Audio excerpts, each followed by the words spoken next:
Saya sudah melihat logika hukum manusia ini udah terbalik-balik. Ya, sudah terbalik-balik nih, orang-orang udah terbalik.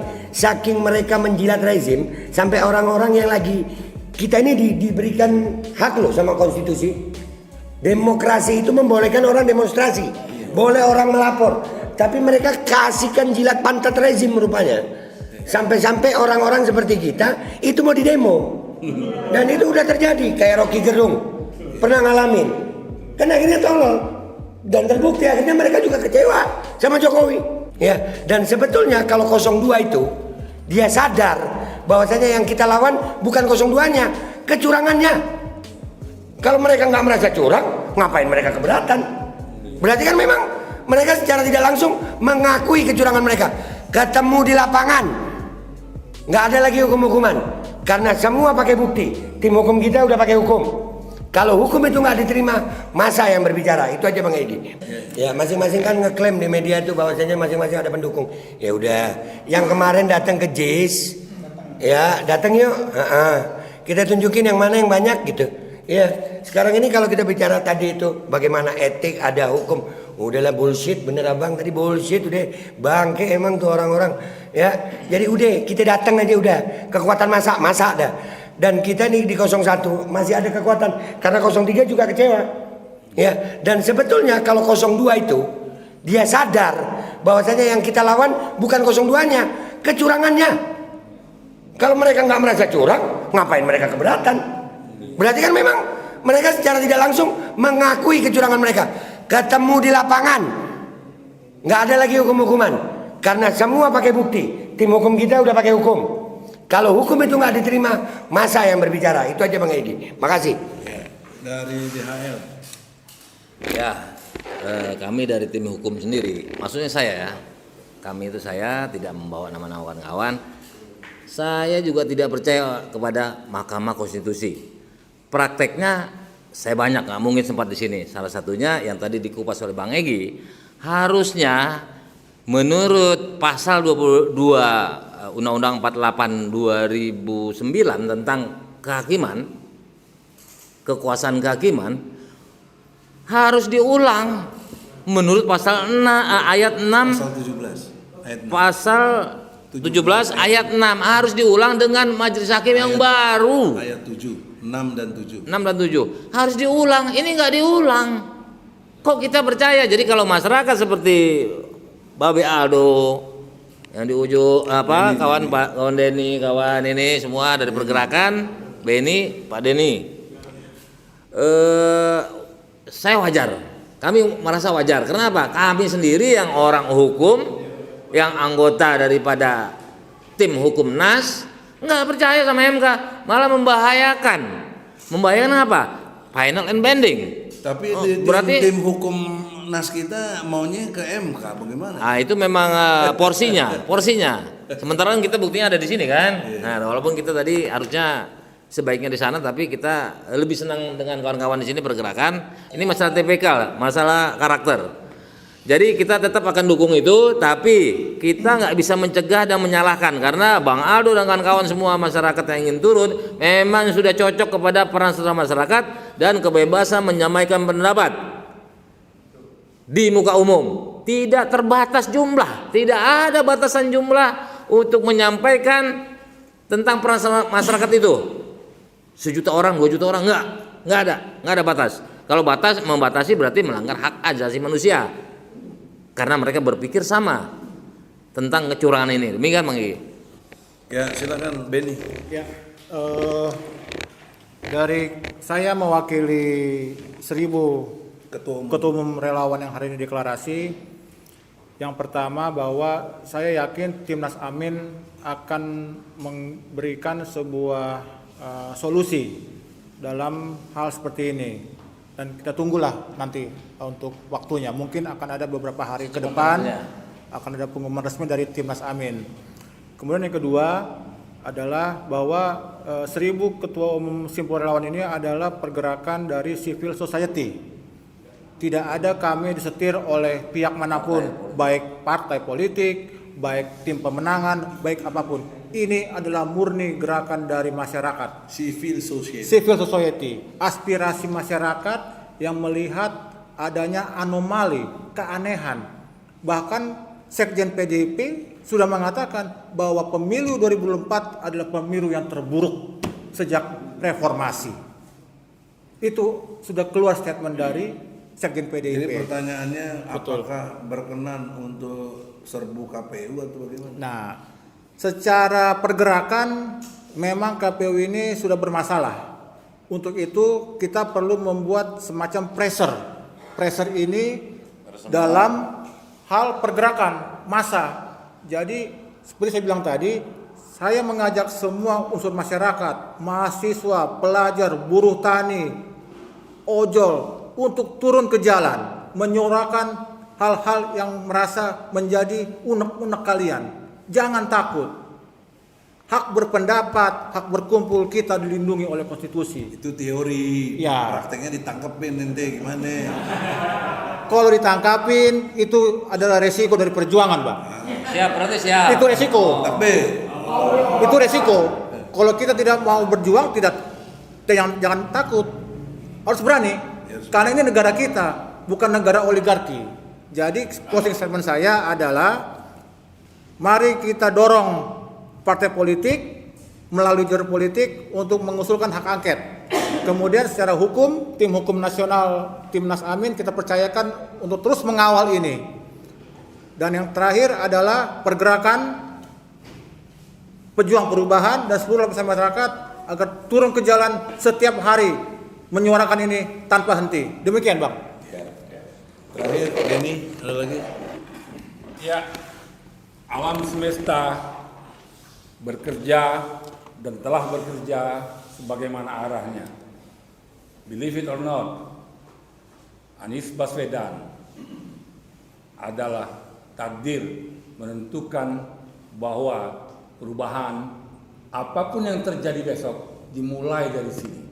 Oleh karena itu, yang namanya Anies Baswedan harus didaulat bahwa ia membawa misi perubahan besar untuk bangsa dan masa depan bangsa Indonesia ke depan.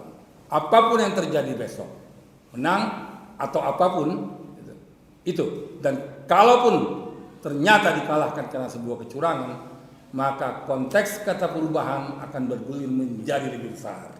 Oleh karena itu, saya pikir kesadaran ini harus dibangkitkan kepada seluruh rakyat Indonesia. Demikian. Bagaimana bro, kita tahu sikap Anies yang selalu santun.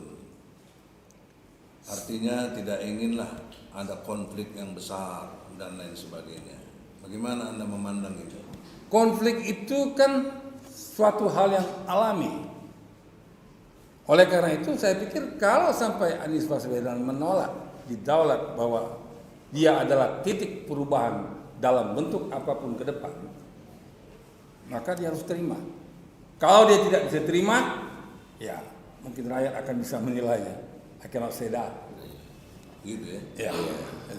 Karena ini titik penentuannya ini masalahnya. Apapun hasilnya besok itu. Artinya go ahead or stop with some kind of what you call it, revolution is not bad. Dengan bahasa lain, dengan hormat, saudara Anies Baswedan jangan menolak perubahan ini. Ya. Karena perubahan ini dia sendiri yang itu. mengkampanyekannya. Ya, oleh karena Masa itu. udah pada titik ada pertempuran terus menghindar. Ya, gerakan itu harus terus bergulir. Tapi kita percaya. Dalam banyak arti begitu. Tapi Kita sangka baik kepada Allah tipikal Pak Anies tidak akan mungkin. menggerakkan hati nurani Anies Dia akan siap. dengan jernih, karena Anies orang yang beradab, orang yang beragama, yang baik, insya Allah ikhlas. Sekarang silakan, ada wartawan mau bertanya. Ya, saya cuma mau nanya dari mana? Ya, saya dari Oleh TV. Ya, di Muhammad. Yang saya mau tanyakan, ini kan kemarin ada suara-suara yang agak miring gitu. Kalau di bawah ini diadu ya, demo dengan demo tandingan. Terus kemudian ada juga yang menyatakan, meskipun dari malam saya sudah dengar statement dari Anies bahwa tidak ada koalisi yang pecah. Nah, apakah nanti andai kata ini, oke, kita tahu Anies tidak akan kompromi, tapi kalau di samping-sampingnya ini apakah yakin mereka akan kompromi? Itu ya, kira-kira. Dan satu yang dibahas tadi ketua KPU tolong gitu. Sampaikan Iya. nanti. Oke. Silakan Abiyado jawab. Ya, gini ya. Kata tolol itu dia punya persamaan arti dengan bodoh, jahil dalam bahasa Arab ya. Dan blow on. Blow on ya. Banyak persamaannya ya. Bagaimana tidak disebut tolol kalau dia sudah melanggar etik 2 kali dan tidak dapat sanksi apa-apa? 3 kali. 3 kali ya. Sanksi dan dia nggak dapat hukuman apa-apa. Dan yang paling tololnya dia adalah dia mengepalai atau mengetuai sebuah lembaga yang mestinya mempersiapkan pemilu secara jujur dan adil bagi masa depan bangsa dengan jumlah anggaran 70 triliun. Terus begini hasilnya. Itu saya sebut tolol sebetulnya masih pujian itu. Iya, karena sebetulnya dia idiot. Iya dah. Iya, ada di bawahnya tolol itu. Iya, dengan alasan itu kenapa saya nggak mau bilang dia pintar ya? Kalau saya katakan dia pintar, maka itu menghina akal sehat. Nah itulah penghinaan itu kalau saya sebut dia pintar. Nah jadi saya sebut dia tolol itu pujian bang, karena sebetulnya levelnya Membunuh demokrasi. Terus ada pertanyaan yang awal tentang potensi konflik. Gimana? Siapa yang Oh iya, kalau masalah potensi konflik ya masalah bagaimana akan terjadi apa itu namanya dealing politik ya yang kita khawatirkan itu. Karena memang jujur aja saya pribadi masih trauma dengan 2019 di saat kita mati-matian bela Prabowo turun ke lapangan mandi gas air mata. Ya bulan Ramadan juga itu. Bahkan Ada yang mati. Sementara Prabowo-nya makan nasi goreng terus tiba-tiba 0102 jadi 1112 di istana. Kan bangke begitu itu ya kan. Nah, jadi kami jujur aja kalau sampai ini terjadi di timnya Anies, hari itu juga saya pribadi bang, saya menyatakan bahwasanya udahlah. Ini berarti memang Indonesia nggak bisa dibelain sama rakyat. Kecuali rakyat memang mau turun untuk revolusi, udah nggak ada Anies, nggak ada apa revolusi semuanya dah. Karena manusia yang kita percaya sekarang cuma Anies sekarang nih. Kalau sampai Anies pun jadi kayak seperti Prabowo 2019, berarti memang sudah tidak ada lagi yang layak dipercaya. Dan tapi kami masih berharap, kami yakin bahwasannya Anies Baswedan tidak akan mengkhianati rakyat. Tolong ingat Pak Anies, jangan hianati rakyat. Kami mati Pak, nggak apa-apa. Bapak setia aja sama rakyat. Jangan bergeser sedikit pun. Kalau partai politik mau bergeser urusan mereka. Anies Rashid Baswedan bukan milik partai politik. Anies Rashid Baswedan milik rakyat Indonesia yang mendukung dia, yang setia sampai mati demi dia menjadi pemimpin yang membawa perubahan ke arah lebih baik bagi Indonesia. Terima kasih. Allahu Akbar. Ada yang mau nanggapi? Denny? Ya. Ini. Silakan. Jadi saya menanggapi tadi mengenai dealing politik. Kalau menurut saya, Bang Egy, Ya. kita tidak perlu berandai-andai. Tapi memang politik ini sifatnya cair, dinamis. Tetapi pegangan saya adalah pernyataan Pak Anies Baswedan terakhir sewaktu di Ponorogo 10 bahwa dia mengatakan saya tidak akan bergeser sedikit pun dari gerakan perubahan. Itu sudah poin. Jadi kalaupun tadi abang kita trauma dengan 2019, saya mau berpantun. Lain lubuk, lain ikannya, lain orang, lain perilakunya. Anies Baswedan bukan Prabowo Subianto, Bukan Jokowi. bukan Joko Widodo, bukan Gibran Rakabuming. Anies Baswedan, Rashid Baswedan adalah Anies Rashid Baswedan. Jadi saya yakin 1000% beliau akan tetap di jalan konsisten. Istiqomah. Di Itu atas saya. semua golongan. Kalaupun perjuangan kita tidak berhasil tahun ini, Bang Egy, insya Allah 2029 kita mencapai kemenangan. Oh, kelamaan. Misalnya. Tetapi kalaupun 2024 ini kita bisa mendobrak oligarki, tapi dengan cara-cara yang konstitusional. Nah, konstitusional. Demikian Bang Egy. Yes. Dahel. Ada? Ya tadi kalau nggak percaya sama Pak Anies, tentu kita nggak mungkin ada kompres di sini. Jadi tadi saya ulangi saja, jauh bedanya dengan Prabowo, tipikalnya, karakternya, emosionalnya, labilitas utamanya. Dengan Jokowi itu ibaratnya langit dengan bumi kejujurannya. Nah, kita catat tentang kebohong-bohongan Jokowi sesuai buku J.J. Rousseau, kontrak sosialnya, janji politiknya 66 lebih. Bahkan kata Pak John pernah itu sudah 100 lebih. Itu tahun kemarin. Kalau sekarang mungkin ya bisa jadi 100 lebih. Demikian saya rasa kita tetap, karena beliau didukung oleh Ijtima Ulama rekomendasinya, dan kita juga mengamati track recordnya berhasil. Sementara calon yang lain keberhasilannya belum, sulit untuk ditemukan, sulit untuk kita temukan. Demikian. Ada lagi Denny? Cukup ya? Cukup. Jadi saudara-saudara, akhirnya kita bisa sudahi. Tapi ada pertanyaan lagi? Singkat, jelas. Ya, kemarin saya ikut Andi dari fusilatmis.com. Waktu saya ikut demo yang pertama tuh dari pemuda Timur Indonesia, Ridwan sama Ajis, mantan ketua HMI cabang Jaksel itu. Nah, abang bicara di situ, saya juga dapat. Kita cari ini sejarahnya di mana? Jangan enak-enakan Jakarta. Pertanyaannya apa nih? Nah, itu bagaimana abang menanggapi? Itu kan urusan yang menurut saya aspirasi. Tapi kan harus dibuktikan dengan dia demo, masa rakyat mendemo rakyat. Filosofi demo itu rakyat mendemo pemerintah supaya ada perubahan kebijakan. Kalau dia mendemo saya, apa yang mau dirubah dari kita? Nah, itu aja deh. Jadi posisinya pada saat itu Bang Egy dengan kami TPUA sedang melapor. Makanya rekan kami juga bingung tuh, kok pelapor di demo, bukan Bawaslu yang di demo, gitu. Itu kalau kita tuh azam tuh. Boleh ikut jawab. Boleh. Ya gini Pak, memang selama rezim Jokowi ini berdiri, saya sudah melihat logika hukum manusia ini udah terbalik-balik. Ya, sudah terbalik-balik nih, orang-orang udah terbalik. Saking mereka menjilat rezim, sampai orang-orang yang lagi, kita ini diberikan hak loh sama konstitusi.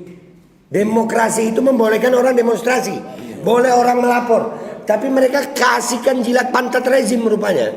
Sampai-sampai orang-orang seperti kita itu mau didemo, dan itu udah terjadi. Kayak Rocky Gerung pernah ngalamin, kan akhirnya tolol dan terbukti. Akhirnya mereka juga kecewa sama Jokowi.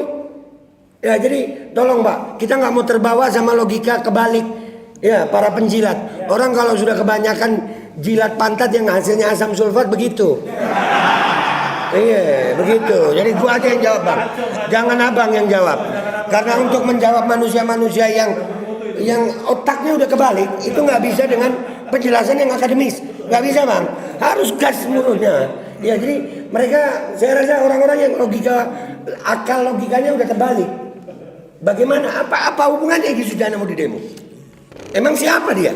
Dia juga rakyat yang kebetulan beliau melaporkan, dan beliau orang hukum dan diberikan hak oleh pemerintah, diberikan hak oleh negara, oleh undang-undang. Lah lucu kalau ada rakyat demo rakyat.